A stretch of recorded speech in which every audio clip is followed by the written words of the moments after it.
Hola, ¿qué tal? Muy buenas noches. Ahora sí que estamos en punto, arrancando la clave como cada miércoles, con el gusto de saludarlos e invitarles a que se unan a esta charla, que se incorporen al análisis de un tema importante y como cada semana mi compañero Aurelio Contreras. ¿Qué tal, Mónica Camarena? Muy buenas noches, como cada miércoles a nuestro auditorio, con el gusto de compartir y de analizar con ustedes los temas que nos parecen relevantes, interesantes de la agenda pública nacional, internacional, estatal, en fin, todo lo que es importante para quienes vivimos en este país, en este estado, en este continente. Hoy tenemos un tema que definitivamente es de la mayor trascendencia, un tema que significa simple y sencillamente el futuro de este país, el futuro de nuestra nación, que está pues, viéndose comprometida por diferentes razones. Nuestro tema es el tema educativo, lo que se hace con la educación en México en los últimos años, lo que se ha hecho, y para ello nos acompaña una verdadera autoridad en la materia, la doctora Patricia Ganem Alarcón, especialista en temas de educación, coordinadora del Observatorio de Investigación de Educación con Rumbo. Muchísimas gracias por volver a estar con nosotros en La Clave. Nos acompañó hace algún tiempo para hablar de un tema que ya esbozaba un poco de lo que estamos viendo hoy en día. Y pues bueno, será bueno retomar ese y otros temas para pues enriquecer un problema, la discusión sobre un problema que nos resulta de vital importancia. Doctora, muchísimas gracias por estar esta noche en La Clave. Al contrario, Mónica, Aurelio, gracias por la invitación. Un saludo a la amable audiencia y vamos anticipando una felicitación por el Día de la Maestra y el Maestro. Sin Muy, duda. sin duda, sin duda. La tomo en la parte que me toca, porque yo doy clases. Muchas gracias. Felicidades. Igualmente, maestra. La felicitación y bueno, agradecerle de nuevo, Patricia Alarcón, estar con nosotros después. Creo que contamos algo así como 3 años de no vernos, pero sí de leernos, de escucharla con puntual atención y de agradecerle también que usted sea muy puntual en el tema de la educación respecto a lo que está pasando. Pues yo calcularía que la pesadilla empezó a partir de 2018 más o menos, pero bueno, en este tema que nos ocupa, como ya lo anticipamos al público, bueno, el primer punto que detona esta charla, pues es esta intentona de la suspensión de, del ciclo escolar, digamos, ¿no? La suspensión de tener 3 meses de vacaciones sin mucha explicación, digamos, preocupante de que se tomara una determinación sin consultar a quienes componen el verdadero proceso educativo y con bases realmente confusas. Maestra, díganos qué opina, por Dios. Bueno, a mí me parece que si bien parece que no hubo una consulta, las decisiones políticas que en cualquier secretaría se toman con alguien y se toman para uno o varios propósitos. Entonces, no podemos ser ingenuos y tendríamos que estar por lo menos generando algunas hipótesis. Y a mí sí me vinieron varias a la cabeza.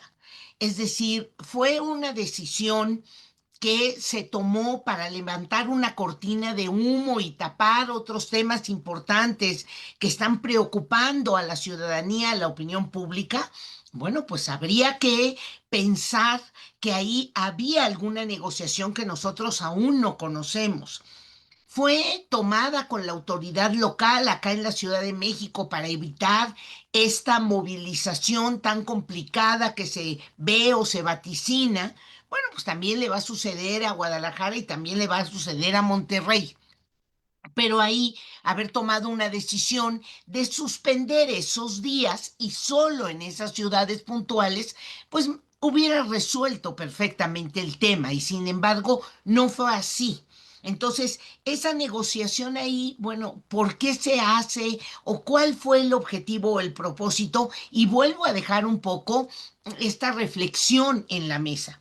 ¿O fue para evitar los paros magisteriales? También se ha manejado esa hipótesis porque ya algún sector sindical ha señalado que, bueno, pues va con paros porque tiene algunas negociaciones todavía que resolver. Bueno, pues entonces necesitamos un gobierno que hable con todas las áreas, todas las secciones, todos los grupos sindicales y vaya viendo, bueno, qué es lo que expresan, qué es lo que necesitan. O fue para lanzar un mensaje de fuerza, porque si la presidenta no estaba enterada, pues ahí sí me parece que el secretario fue muy rudo al tratar de paralizar un sistema educativo que implica 23 millones de chiquillos y chiquillas en educación básica, un aproximado de 5 millones en media superior que también pertenecen o se vinculan a la autorización de la Secretaría de Educación Pública, pero no solo eso, los otros millones de papás y mamás, también el sector económico que rodea a cualquier escuela, desde la papelería, el señor que vende alguna cosa para el desayuno, es decir, el sistema educativo de todos los países es uno de los sistemas que moviliza más personas. Entonces sí es un tema importante por la dimensión, pero sobre todo lo que decía Mónica sobre la importancia que genera. Entonces, lo primero que habría que hacer es estas hipótesis de por qué hacer este intento. Y claro, a mí me parece que lo que sí no calcularon, o si lo calcularon así, pues en ese sentido sí le salió bien, es una manifestación pero contundente de todos los sectores, el empresarial, el económico, las escuelas, los profesores, las asociaciones. Es decir, hubo una respuesta que a mí me sorprendió verdaderamente de que no estaban de acuerdo y se dieron y han corrido una enorme cantidad de razones. Entonces, eso es lo primero que podría decir Mónica y que sí, no podemos someter, no podemos poner a la educación en esas condiciones de toma de decisiones que no podemos clarificar o saber cómo van a beneficiar verdaderamente a las niñas, a los niños y a los jóvenes. De hecho, pues claramente, por lo que usted menciona y por cómo se estaba impulsando e intentando incluso imponer esa decisión, porque el secretario de Educación se mantuvo en su macho todo el fin de semana, ¿no? De que no, sí, se va a quedar como está, a lo mejor arreglamos el regreso a clases, pero de que nos vamos el 5 nos damos el 5. Hasta el último momento estuvo él en esa idea, ¿no? Eso lo que nos hace ver es que no hubo ninguna justificación para esa decisión que pensara precisamente en el estudiantado, en las niñas y niños, en los jóvenes, que además pues yo tampoco acabo de entender, a lo mejor esperaban que todo mundo los ovacionara de pie por, tenemos un mes más de vacaciones, ¿no? De verdad me resulta incomprensible, inimaginable suponer qué pasaba por sus cabezas. Es clarísimo que la decisión era política y que puede ser un conjunto de todo lo que usted mencionó y que al final los hizo quedar en un ridículo monumental, porque el lunes y después de todas esas manifestaciones de abierto rechazo, no, pues que siempre no, que nos quedamos como está, y todavía Mario Delgado lo intentó hacer ver como que un triunfo del diálogo, como que, ok, los escuchamos, entonces nos quedamos como estábamos. Sí, Y ahorita ahí, hablamos de otras cosas. claro, otra debilidad más, porque el día 7 que se hace la primera reunión, la primera sesión del CONAEDU, del Consejo Nacional de Autoridades Educativas, pues estaban los 31 secretarios de educación y el representante de la autoridad federal, y que yo me imagino que seguramente corrieron una enorme cantidad de argumentos a favor y en contra. Entonces, esa escucha fue tardía. Yo no creo que todos los secretarios hubieran autorizado eso. Tan es así que después el argumento que se usa en presidencia es que, bueno, pues había secretarios que dieron elementos valiosos en relación a no hacer la suspensión. Entonces, sí, me parece que ese diálogo, esa capacidad de escucha, esa toma de decisiones pausada que requiere la educación, pues está ahí deteriorada y sí hay que recuperarla. Debemos de tomar decisiones fundamentadas con base en evidencia, con investigación robusta, con datos que nos informen cuál es la mejor decisión para el aprendizaje, para la capacitación de maestros, para cómo llevar el liderazgo, las sesiones escolares, para una enorme cantidad de temas que implica la educación dentro de una institución educativa. Maestra, y bueno, también usted lo comentó en algún otro espacio, yo le escuché, pero es verdaderamente, vamos a llamarle polémico, polémica la justificación que tuvieron para llevar a cabo esto. Es decir, por el Mundial de Fútbol ha habido otros mundiales. Por el calor, pues han habido fuertes temperaturas, altas temperaturas en este mismo periodo, porque de hecho es la temporada, ¿no? Lógica de las altas temperaturas. Entonces, no concuerda nada de lo que hicieron. Eh, Suena nuevamente a la banalización para ellos de la educación, sin importar lo que pueda pasar con los alumnos. Repetimos, sin la evaluación de vida, la confusión misma, o sea, parecería una tomadura de pelo y como decía Aurelio, pues somos la burla a nivel internacional. Sí, incluso yo pensé, de veras, cuando vi los primeros mensajes, aunque sabíamos que iba a haber CONAEDU y que uno de los temas era la revisión del calendario, yo de veras imaginé que iban a autorizar suspensiones en días concretos, en horarios, que iban a dejar la libertad a las secretarías estatales. Y cuando oigo el anuncio, yo pensé que estaba frente a un intento de inteligencia artificial. La verdad es que no podía yo dar crédito de que esto fuera serio.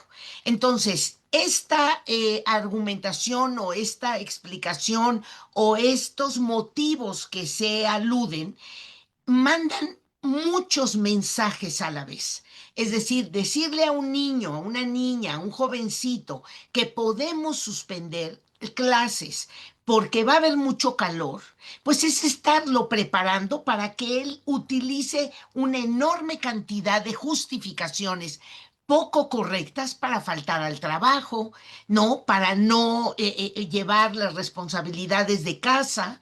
O sea, estamos utilizando eso.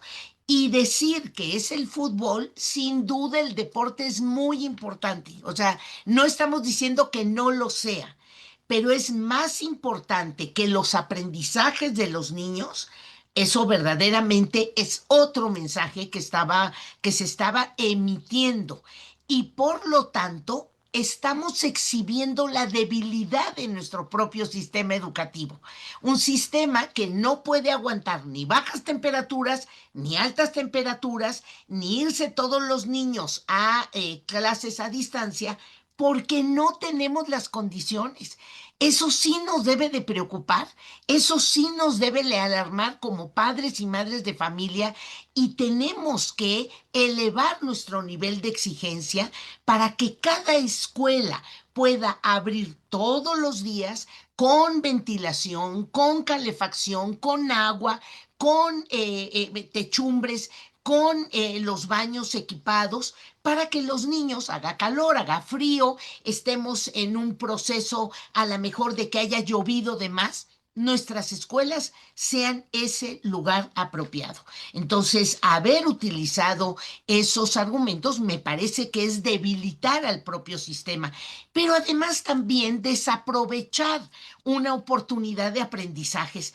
Qué maravilloso, yo viví como maestra muchos olimpiadas, muchos mundiales, y llevar la televisión, organizar a los papás para que lleven el equipamiento. Ellos son de veras los más colaboradores. Y los chiquillos viendo qué país, dónde están localizados, cuál es su bandera, ¿no? ¿Quiénes son esos jugadores? ¿Cómo se integra ese deporte? Bueno, pues son aprendizajes en un contexto donde tenemos un plan de estudios donde la comunidad es la motivación para el aprendizaje.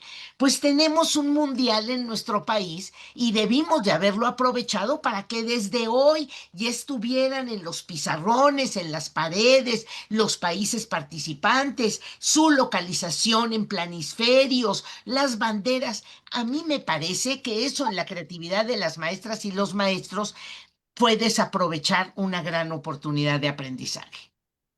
Sin lugar a dudas.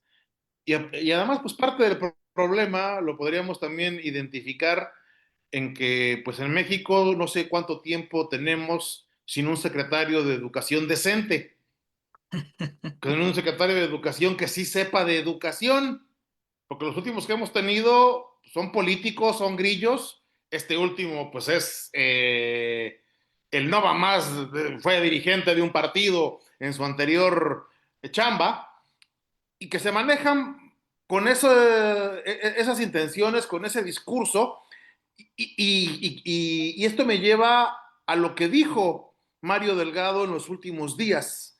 Primero, atacando a los padres de familia, diciéndoles que no, las escuelas no son guarderías, con una total insensibilidad, con además una absoluta falta de perspectiva de género, porque a la que les iban a cargar la bronca iba a ser a las mamás particularmente.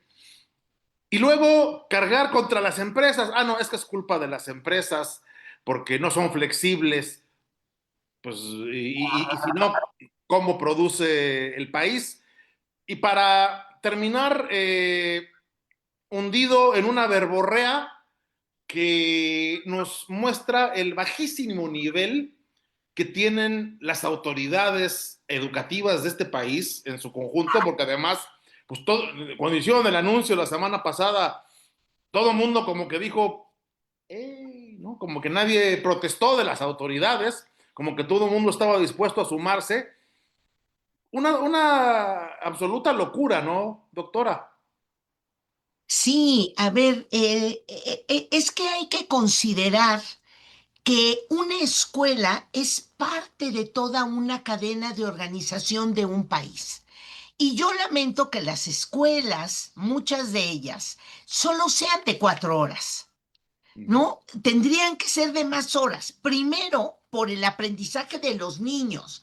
En 4 horas no podemos concretar proyectos, no podemos hacer ampliación de currículo para actividades artísticas, deportivas, repasos, no podemos hacerlo. Entonces, en ese sentido, la escuela también es parte de esa cadena de organización y es parte del sistema de cuidados.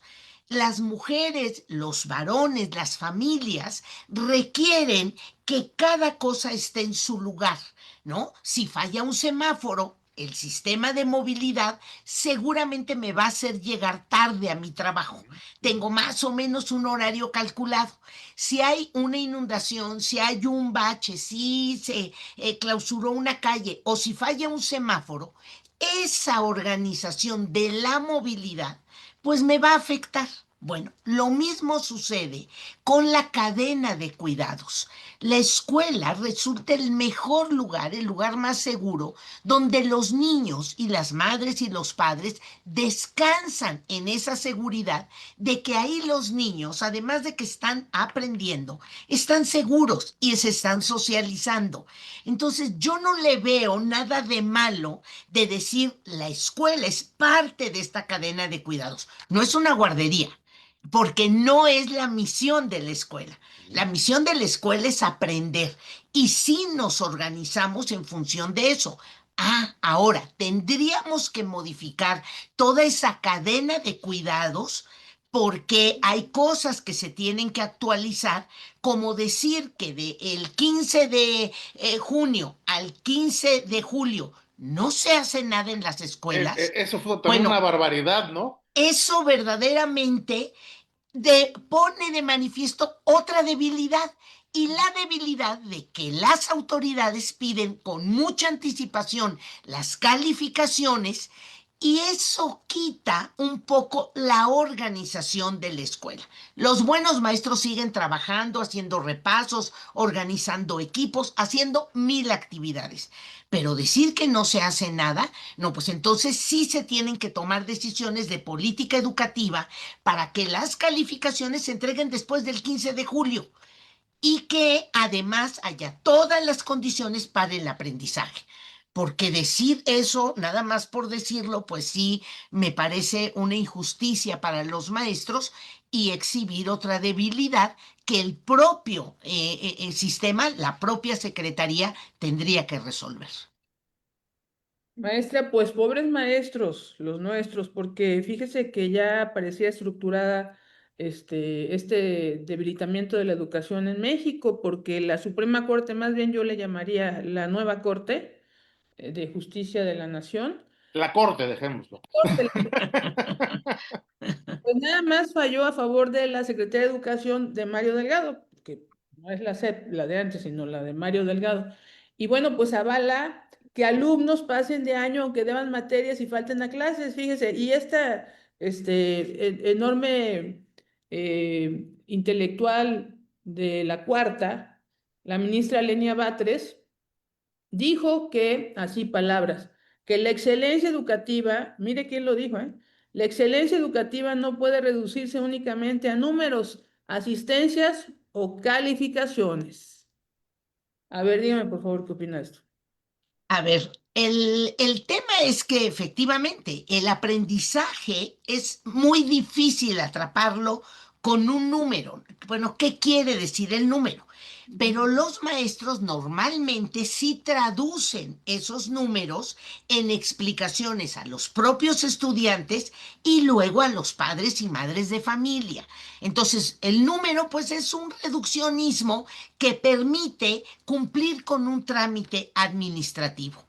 Pero decir que la sola asistencia no es poco importante, pues ahí sí me parece que tendríamos que definir entonces que faltar al trabajo 40% de las horas de la semana, pues no es importante, mientras a lo mejor se cumplan los objetivos. Sí, pero a lo mejor ese día la autoridad de esa organización, de esa tienda, de esa empresa, necesitó comunicar algo y ese colaborador pues ya no se enteró.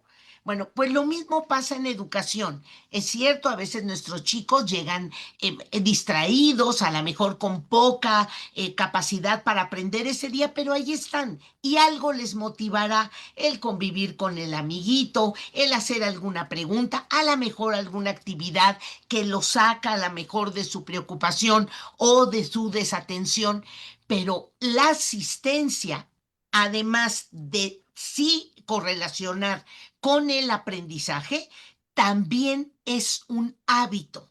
¿Sí? Es una formación e incluso hay investigaciones que señalan que el descanso de 6 semanas, cuando se van ya de periodo de receso o de descanso, de vacaciones, puede disminuir entre un 15 y 30% de lo aprendido.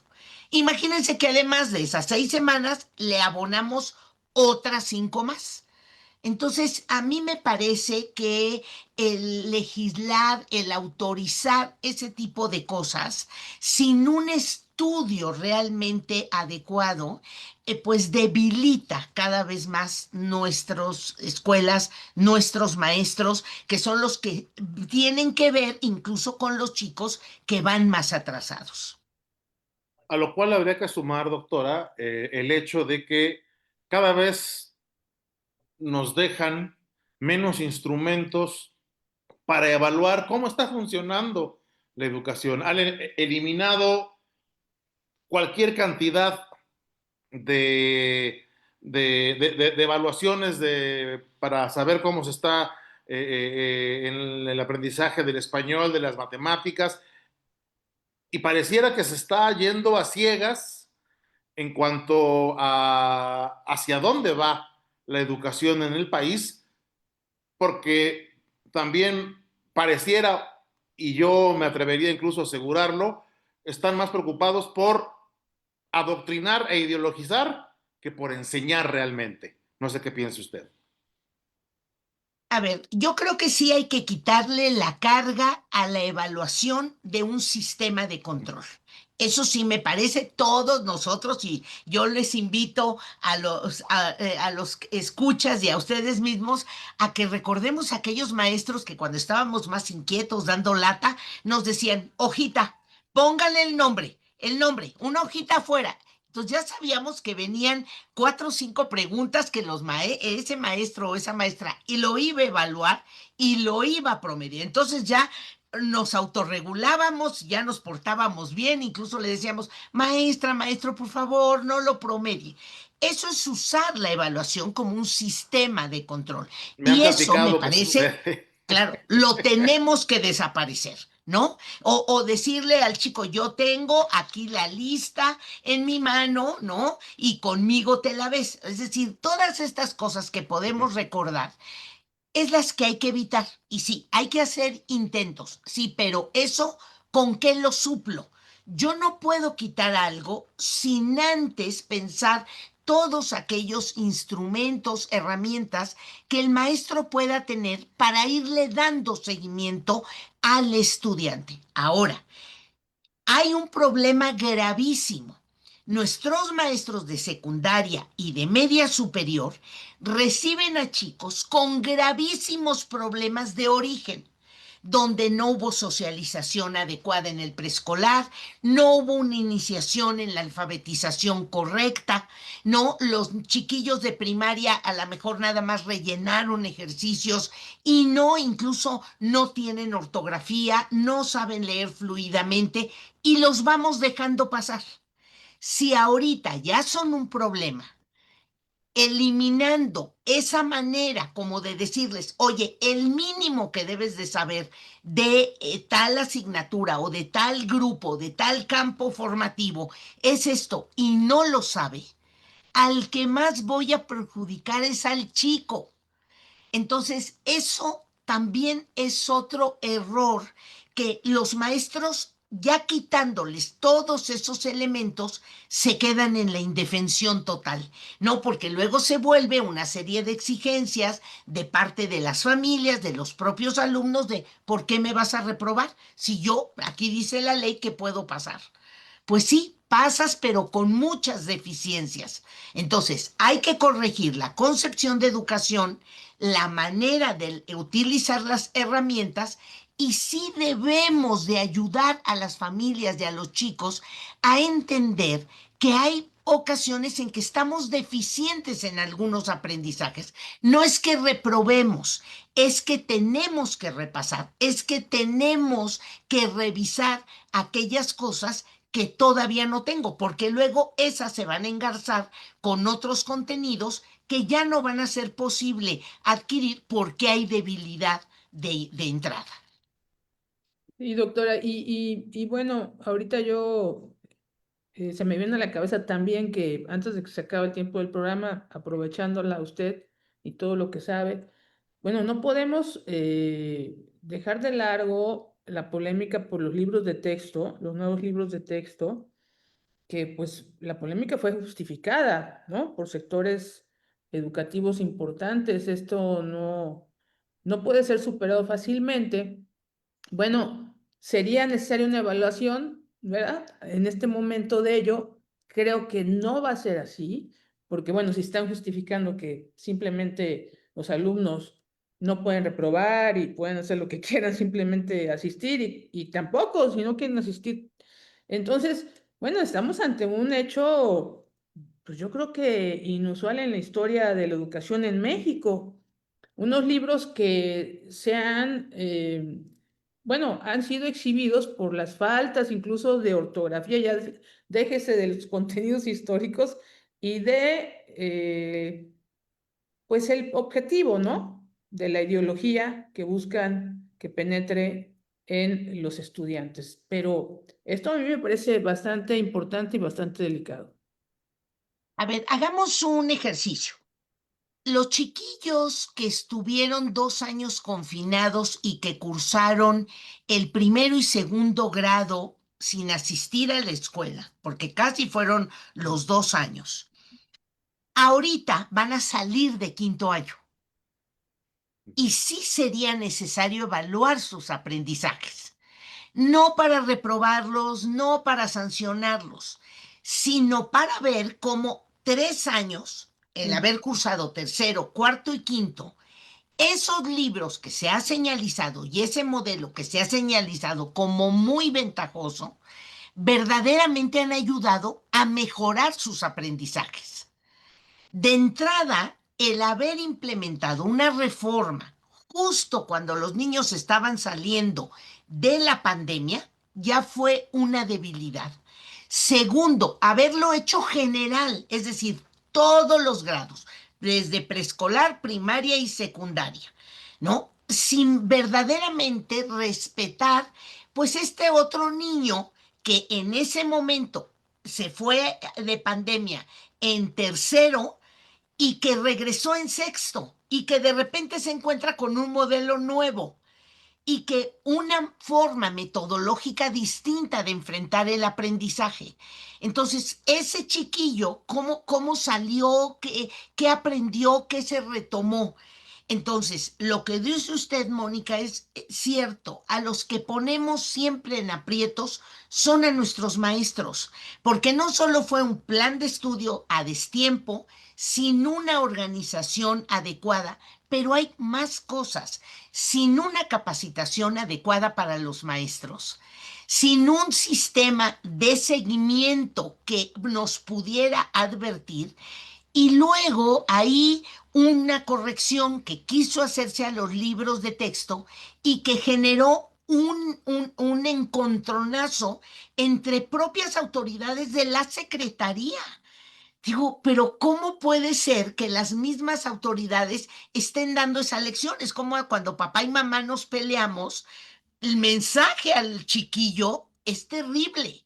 Bueno, igual pasa con los que mirábamos aquella pugna, porque los libros tienen errores de ortografía, metodológicos, técnicos de información, de ilustraciones, que era lo que se pedía que cambiaran.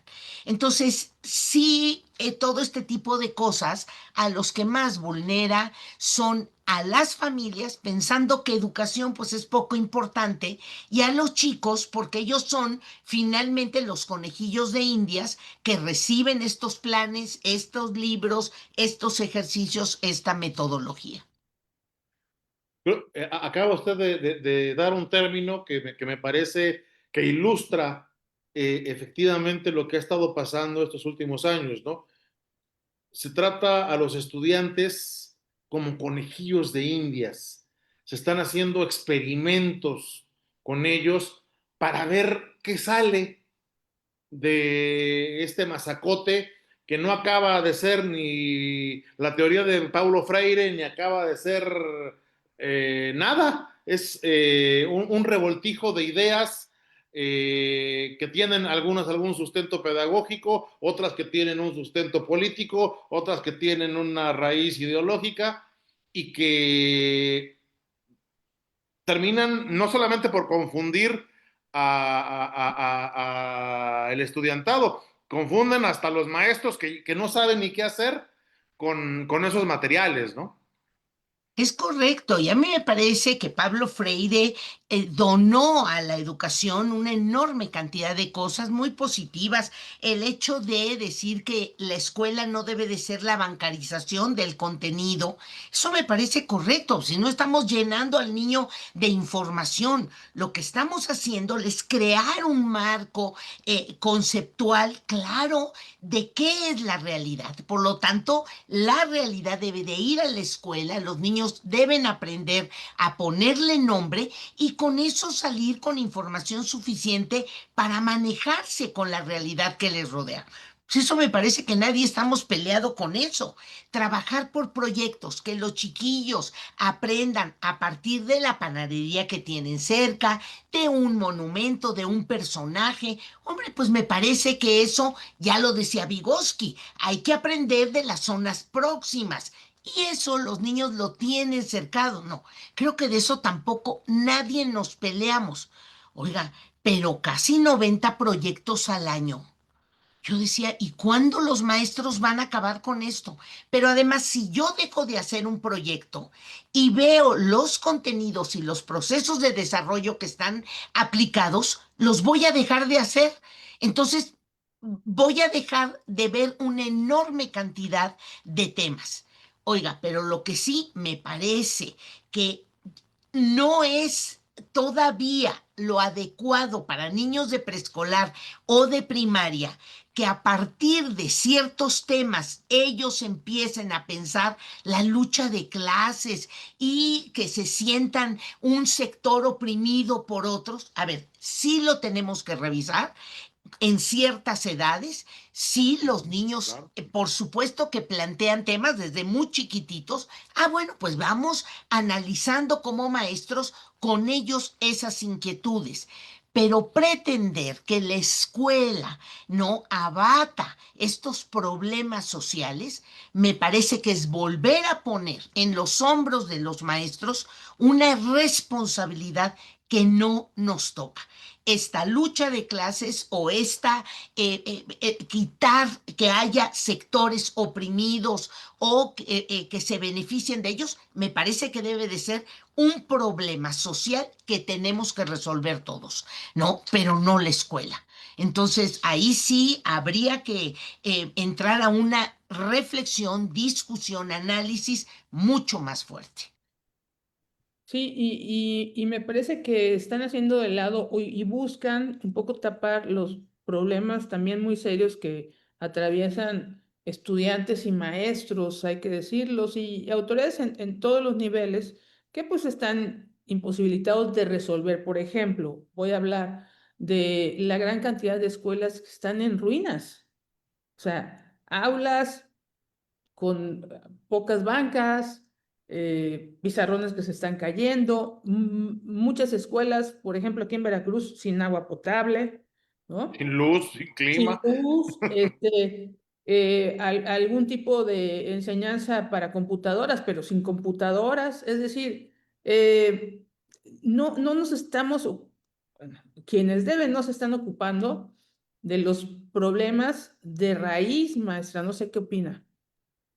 Sí, yo también pienso lo mismo. Yo creo que nuestros directores están maniatados, no Ujú. se les deja hacer alianzas que les permitan mejorar su escuela, porque luego se piensa que eso es privatizar la educación, cuanto que yo conozco muchos directores de escuelas públicas que negocian a la mejor con algún empresario, con algunos académicos, con alguna universidad para dar la capacitación, para que les pinten su escuela, algún sector de arquitectos que de veras da donativos.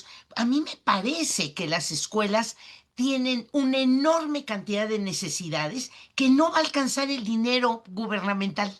A ver, ustedes nada más piensen la cantidad de focos, de clavos, de madera, de hojas, de tóneres, y solo por poner algunos de los insumos, estos cotidianos que requiere el director para mejorar las bancas, para cambiar la iluminación porque ya se fundieron los focos, o para tener las hojas suficientes para imprimir los documentos para los papás y los maestros. Imagínense que las 236,000 escuelas del país pidieran focos al mismo tiempo. Imposible de resolver. Entonces sí es importante pensar eso y pensar cómo estamos, ¿sí? Asignando los recursos. Hoy los estamos dando a becas, ok. Nadie nos vamos a pelear con eso. Pero ese dinero que antes se daba a la escuela a través de otros mecanismos era para que los chicos tuvieran luz, tuvieran sus bancas correctas, se pintara, etcétera. Ahora, ese dinero que se asigna directamente a los estudiantes no necesariamente ni garantiza el aprendizaje, ni sabemos cómo se gasta, ni hay una supervisión del uso de ese recurso, ni va a llegar a la escuela. Entonces, sí me parece que hay que hacer una revisión fuerte de cómo estamos concibiendo esta ayuda a las escuelas. No maniatarle a los directores las manos y de veras dejar esta autonomía de decisiones a los directores. Y ya que menciona el tema de las becas, digo, como que a mí me causa cierto rechazo decirles así, precisamente por la naturaleza con la cual se entregan desde el sexenio pasado y que me parece que más allá de, incluso de lo que se haga con el dinero, y corríjame usted si cree que me equivoco, a mí me parece que entregarle dinero a los chicos a cambio de nada les enseña también o les da un mensaje equivocado de que no hay necesidad de esforzarse por obtener nada, porque es a cambio de nada, es simplemente estar ahí el día que es la repartidera y ahí les va su lana y además, como usted muy bien señala, no hay ninguna supervisión de que ese dinero sí se haya ocupado para comprar útiles, para comprar uniformes, para comprar zapatos, etcétera, ¿no? Y hay un montón de testimonios que dicen que luego se los gastan en chelas o en cigarros o cosas así, ¿no? O sea, pero más allá de eso, yo creo que lo más grave es el mensaje que se está dando, ¿no? No hace falta que te esfuerces por obtener esto y al chico y a la chica se le queda la idea, pues no hace falta que me esfuerce por obtener nada, ¿no? Y yo agregaría otro fenómeno que puede generarse ahí. Es indiscriminado el Uh -huh. reparto.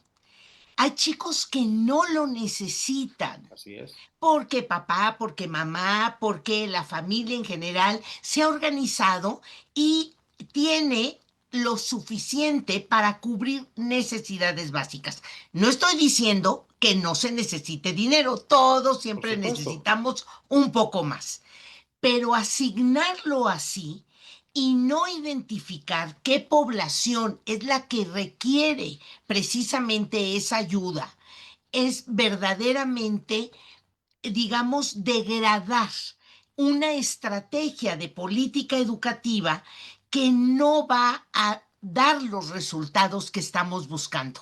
Porque justo el chico que más lo necesita, sí recibe lo mismo que el que no lo necesita, y a lo mejor este sí se esfuerza, pero ve una injusticia en ese reparto. Y la justicia es dar a cada quien lo que necesita, no dar a Exactamente. todos por igual, ¿no? Me parece que ahí la concepción está mal aplicada. Y esos mensajes de puedes faltar cuando quieras, no te esfuerces, bueno, si repruebas no pasa nada, tú pasa, van implementando una serie de políticas educativas que van a formar un perfil de ciudadano, pues que todavía no sabemos cómo va a salir. Así es. Doctora, a partir de esta ocurrencia de la SEP de Mario Delgado de alargar las vacaciones a 3 meses, bueno, hay que ver también el tema político que va a repercutir, por supuesto, en todos los estados. Llama a todos los secretarios, creo que no todos fueron, pero bueno, dijeron que todos, a alzar la mano para aprobar un acuerdo, porque publicaron que fue un acuerdo. Y levantaron la mano, nadie dijo nada, es más, los sometió, los encerró, vamos a hacer esto, yo tengo la instrucción, porque obviamente tenía la instrucción. Digo, Sí, es- él no se manda solo. no, sería una locura que Mario, que sabe más cómo dirigir a Morena, bueno, también pensara que puede hacer esto así nomás porque sí. Y después, bueno, ya viene toda la polémica, mandan a traer ahora sí a todos los secretarios, ahora sí hay una encerrona, y pues cada estado, ya viendo la debilidad en la que estaban, expone los problemas de cada estado y exponen su punto de vista, ¿no? Y ya ahí se entrometen gobernadores de los estados. ya viendo el desgarriate, dicen, no, pues yo también quiero opinar. La Claro. cosa es que regresan todos y cada quien creo que va a hacer lo que se le antoje, porque ya vimos que por ahí van a decir, no, aquí por el calor lo vamos a cortar, acá no, aquí lo vamos a respetar. Es decir, perdónenme la palabra, pero es un desgarriate, va a ser un desgarriate. Cada quien va a hacer con el fin de cursos lo que quiera y con las vacaciones lo que quieran. Y nuevamente, los afectados, los estudiantes y los padres de familia principalmente, porque en este tema de las vacaciones, los más afectados son los padres de familia. Las madres de familia Las madres de familia, particularmente. sobre todo, sí. Sí, sin lugar a dudas, todo este acontecimiento que vimos genera desorden y el caos no es bueno. El caos siempre genera estas decisiones diferenciadas, unas decisiones que van en un sentido en unos lugares y en otro sentido en otro, como si México no se moviera. Y muchos de los niños que viven en una entidad van de vacaciones a otra entidad y si en esa otra entidad no ha terminado el sistema educativo y los primos siguen en la escuela, los que llegan, de veras, deberíamos de pensar en esta movilidad, en esta dinamicidad que es este país tan diverso y en función de eso, el orden nos ayuda a esa relación y a esa convivencia. Entonces sí, se va a generar ahí un caos porque eso hasta exacerba ya que todos los secretarios se reúnan de cualquier tema. En este caso fue el educativo y es un gran logro, ¿no? El tener a todos y poder dialogar y poder escuchar. A mí me parece que es tender puentes para poder ir fortaleciendo el tema que los convoca. Esto, pues sí va a generar más caos, porque entonces ahora, pues ya podemos hacer lo que queramos. Y no debemos olvidar que tenemos leyes, que tenemos documentos que nos rigen. Y es muy claro en el capítulo 12 de la Ley General de Educación que tenemos que cumplir los 185 días, que debe de ser un horario. Y si queremos cambiar, pues debemos de regular. Ojalá que los secretarios y secretarias que hagan cambios también los publiquen en su diario oficial con toda la argumentación suficiente de las modificaciones. Ujú. Desde su experiencia en el ámbito educativo, ¿en qué punto considera usted que está en este momento el sistema educativo y la educación en general en el país durante este régimen, que pues es el que ha marcado un antes y un después de lo que se hacía en el pasado, ¿no? ¿Cree que hay algún avance? ¿Es un retroceso total? ¿En qué punto estamos realmente? Lo primero que yo diría es que mi percepción es que se le da poca importancia, menos importancia de la que ya muchas otras administraciones le daban, hoy es menos, ¿no? Es un tema que solo...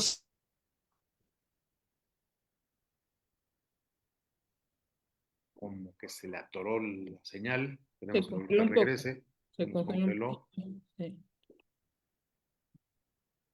Doctora, ¿nos escucha? Como que se le congeló o como que se le fue la Ajá, señal. más bien podría ser la señal. Sí, porque la transmisión sí sigue, pero Sí, nosotros estamos uh-huh, uh-huh. en show normal. Creemos que a la doctora algo sucedió con temas técnicos. Sí, Ya se fue. Yo creo que se puede ser salió, que el internet que su internet se le cayó, puede ser, vamos ajá, a esperar a a ver si digamos, se que regresa. pueda regresar. Sí, Pero bueno, es más que evidente el terrible, como decías, el terrible desgarriate en el sí, cual la educación ha caído en los últimos años y precisamente por este manejo político y no pedagógico de los temas que tienen que ver con la educación pública, ¿no? Y que de los cuales la doctora Gane nos estaba haciendo una puntual explicación. Estoy viendo si me dice muy, algo por acá, pero muy se puntual me hace que quizás se explicación. lo fue el internet. Yo creo que sí, muy puntual la explicación, la verdad, creo que no pudimos tener una mejor narrativa de lo acontecido en los últimos días, pero también un panorama de lo que ha venido sucediendo con la educación en este país. Y A ver, vuelvo a me está llamando por teléfono, voy a ver si le puedo. vamos a ver qué nos dice la doctora. Doctora, dígame. Pues se cortó, Aurelio. Se nos salió usted, pero nosotros seguimos aquí. No, no sé si pudiera poder entrar de nuevo. Sí, me dice que no puedo entrar al sitio, fíjese. Ah, qué raro. Digo, porque Sí, por el celular, a ver si lo podemos terminar. ¿Le parece bien? me parece bien. Sí, Claro sí, que claro. A ver, hago el intento. Ok, gracias. Digo, las travesuras, la tecnología no tiene palabra de honor. exactamente. Hacía mucho que no nos No nos pasaba, pasaba, que no nos pasaba con pero algo, bueno, pero esperemos no que ahorita pueda. estamos exentos de estos Ujú. problemas Sí, técnicos. ahorita, a ver si ya está entrando por acá. Ajá.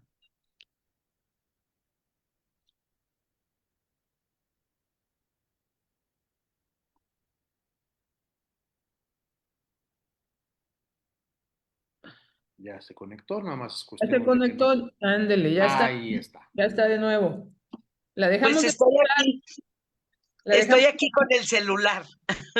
¿Quién sabe qué haya sucedido? Porque nada más vimos cómo se congeló su imagen y Sí. luego se cayó la transmisión, pero aquí estamos esperándola. Entonces, nos estaba usted comentando su punto de vista sobre en dónde estamos parados. Ujú. Sí, pues primero un debilitamiento de la importancia del tema, ¿no? Por cómo se maneja políticamente, más en el discurso, más en la entrega de apoyos, pero digamos en los aprendizajes, en preocuparnos por los maestros, creo que ahí falta todavía muchísimo. Ahora, en los indicadores, como país estamos obligados a dar información sobre indicadores. El programa sectorial y el Plan Nacional de Desarrollo señala cobertura, señala eficiencia terminal, señala niveles de aprobación y ahí hemos estado de bajada. Vamos hacia la baja y eso no puede ser, ¿no? Entonces sí tendríamos que preocuparnos y por el otro lado, la parte más fina, digamos, es cómo los chicos nos van evidenciando sus aprendizajes. A mí me preocupa especialmente la fluidez lectora de los chicos, es muy baja. Si nosotros ponemos a leer a un chiquillo de cuarto, de quinto de primaria o de segundo de secundaria, verdaderamente nos vamos a dar cuenta que hay deficiencias y esas las tenemos que atender. Hasta en Yo la creo, universidad, doctora, hasta en la universidad no saben leer. Los Ya, pone uno a sí, leer un texto y sí, es una barbaridad. sí. sí, y bueno, yo lo comentaba en mi columna acerca del tema, nuestros estudiantes de preparatoria, los que ya, o sea, empezaron, digamos, que pasaron a la preparatoria ya en este régimen, pues qué escasas posibilidades de ingresar a una buena universidad pública, pero déjese ya las privadas. O sea, es decir, con nulas casi posibilidades de obtener una beca en el extranjero, ya sabe, de este tipo de organizaciones y fundaciones por nuestro bajo nivel educativo, ¿no? No, debemos de pensar en todo esto. Sí, y esto no tiene nada que ver ni con un modelo económico, ni que seamos neoliberales, ni que seamos conservadores. A ver, las habilidades orales, la capacidad de redactar un texto, la capacidad de leer, de seleccionar ideas principales, de saber cuando hay alguna idea que no está correctamente fundamentada, son habilidades para la vida. Es decir, no estamos poniendo en tela de juicio los aprendizajes fundamentales que todos necesitamos, hacer un cálculo mental, saber aplicar operaciones básicas, hacer un cálculo de porcentaje, pues esto nos va a servir simple y sencillamente para cuando vayamos a hacer alguna compra. Y eso no tiene nada que ver ni con el modelo económico, ni con nada más que el activar las áreas del cerebro que nos permiten ser analíticos, críticos, tomar buenas decisiones, ser sujetos pensantes, para que no vengan a secuestrarnos ni nuestro corazón ni nuestro cerebro. Por eso está la escuela, para cumplir esa misión tan importante que es la formación creativa y crítica de nuestros futuros ciudadanos. Doctora, ya nos dijo dónde estamos parados, hacia dónde vamos y hacia dónde necesitaríamos ir y qué hacer para ir a donde necesitamos ir en materia de educación en nuestro país. Mire, yo le voy a decir algunas ideas. Primero, necesitamos un secretario o una secretaria que dure 20 años en el cargo y que no pertenezca a ningún partido político. Es decir, tiene que estar concentrado en analizar cómo nuestros chicos van avanzando en el sistema educativo. Eso es lo primero. Segundo, tomar decisiones de política educativa a 20, 25 o 30 años. Ninguna reforma puede ser ocurrencia sexenal, ni esta, ni las de atrás, ni las que vengan. Necesitamos, el niño aprende con cualquier programa, si la virtud no se la lleva el programa, la virtud se la lleva un maestro que verdaderamente ama su profesión y que hace una serie de actividades divertidas dentro del aula. Eso es lo que genera que el niño aprenda. Y si se suman los papás en abonar cosas positivas para ese aprendizaje, lo van a lograr. Y lo tercero, no tratar a los maestros, a los directores y a las escuelas como si fueran sujetos que hay que manipular. Me parece que ya los debemos de tratar como adultos que son, no como niños que deben de obedecer órdenes.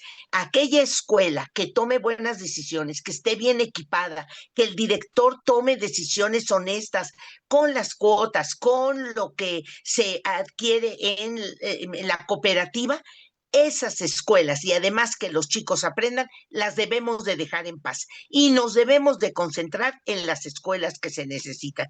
Un secretario a 20 años, en buen apoyo a los maestros para buenas metodologías y verdaderamente dejar a las escuelas que están trabajando bien en paz y concentrarnos en aquellas que necesitan apoyo. Doctora, desde su punto de vista, Suena rudo. sí, está pesado. Desde su punto de vista, estamos atravesando por la peor crisis de educación en el país, desde su punto de vista. Si seguimos así, todavía vamos a ver peores. Ujú. Necesitamos revisar verdaderamente lo que son los efectos de 3 años de la reforma ya aplicada en toda su magnitud, para ver si seguimos por ahí. Debemos de evaluar la permanencia de los alumnos que han recibido beca, debemos de revisar verdaderamente qué hemos hecho con la capacitación de los maestros y ver quiénes están trabajando correctamente para tomar las mejores decisiones y poder revertir algunos de los elementos negativos que estamos viendo. Pues menuda tarea, menudo reto el que tenemos como país. Ojalá estemos a la altura de lo que nuestra juventud y nuestra niñez nos demanda. Doctora Patricia Ganem, le queremos agradecer muchísimo que nos haya brindado este tiempo, esta noche, que hayamos superado los escollos tecnológicos, los problemas técnicos que se nos presentaron para poder tener pues esta muy rica charla, muy esclarecedora de lo que está pasando en un tema que nos debiese sin duda ocupar y preocupar a todos. Muchísimas gracias por haber estado en la clave esta noche. Muchísimas gracias a ustedes, felicidades por el programa y bueno, generar opinión y que los papás y las mamás exijan más al sistema educativo. Muchas gracias. Eso es importante, que se exija más al sistema educativo. Muchísimas gracias a nuestro auditorio. Esto fue La Clave. Hasta la próxima.